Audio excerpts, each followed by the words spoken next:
plenty of steps still to take to land this crucial climate summit. The President, how's it going? These leaders into final talks before bowing out of Glasgow. As the clock ticks down, the decision makers into the tunnel of negotiations. So much to do.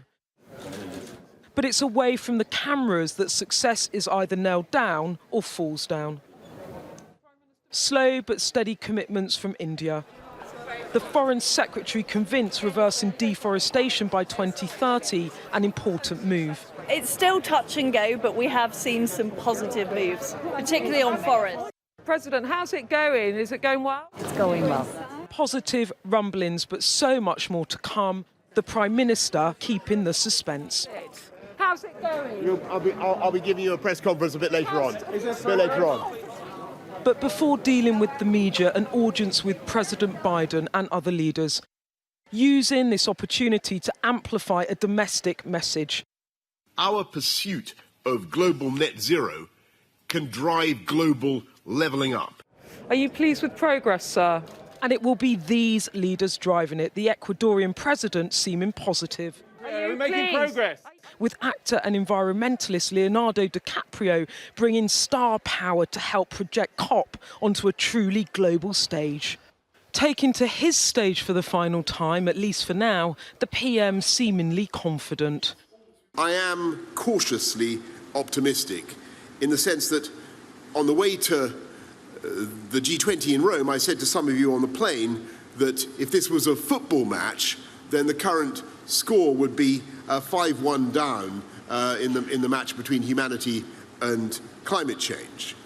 And I think what you could say today, after 2 days of talks with around 120 world leaders, is that we've pulled back a goal, or perhaps even two. And I think we're going to be able to take this thing to extra time. Commitments on ending deforestation by 2030. Japan committing 10 billion more in climate aid cash. India with a net zero commitment by 2070. But there's at least one elephant in the room.